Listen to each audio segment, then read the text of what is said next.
Yeah, right now I'm sitting 70% cash. Like the only thing is I've got, my watch portfolio, which is, Phenomenal.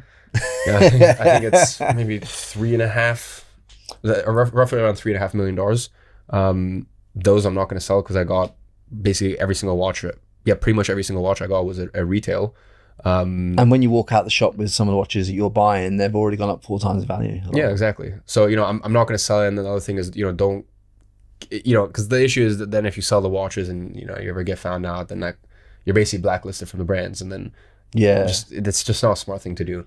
So, They don't want anyone that gets a watch at retail to sell it, do they? yeah, of course.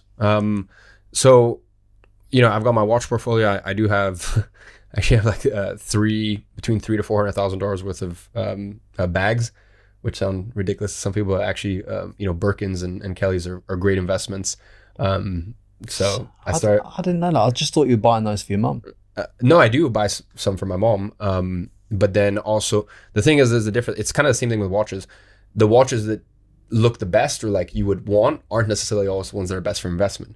If that Right. makes sense, So some of them, In terms of like the best watches at the moment for investment terms, in your opinion, what are they?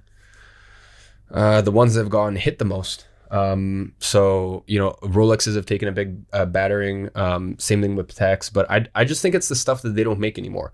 Like most people don't realize, like steel Daytonas, there's a lot of them. They produce a lot of them. It's the stuff where, as I said, they don't make it anymore, and they're not really the hype pieces.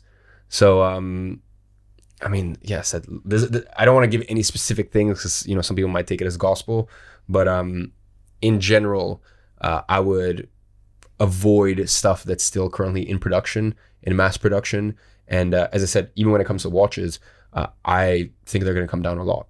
And Is it worth I mean, buying? I'll give you a perfect example. Yeah. Over there, I've got a 5712 that I picked up 2 days ago. It's a Nautilus, Patek Philippe Nautilus steel.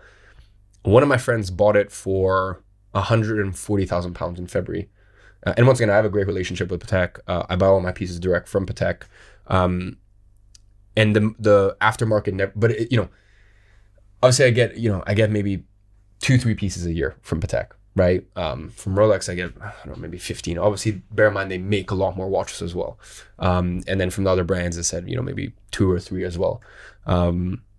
So I know eventually if I want it, I'll get that 5712 from Patek, but there's other pieces that I want more, right? So those are like the main focuses. So that watch, for example, in February, I had a friend who bought it for 140,000, and I told him, I'm like, do not do it. It's going to drop a lot. And I just bought that watch yesterday for 77, box, papers, everything, because And that was already pre-owned. yeah, but that watch was, as I said, 140 in February, Mad. and I'm like, don't, you guys are idiots, don't buy it. I mean, the watch goes for 95, 100. I bought it for 77 because that's the thing. Like, there's watches that for me personally, I don't prefer buying from the aftermarket just because I have the relationships with the brands. So I know I'm going to get the watches anyways, because we built a very good, we just built a very good relationship over time. They know I'm a good client. They know I'm not going to sell it. They know, I buy a lot of stuff from my mom as well. But at some of the prices that I'm getting them at, I can't say no. And I think it's going to go down even further. And it's the same thing. And that's why I'm sitting very cash heavy, because, I'm not emotional. I've got so much cash, and if a good deal comes across, then sure. But I know things are going to come down a lot more.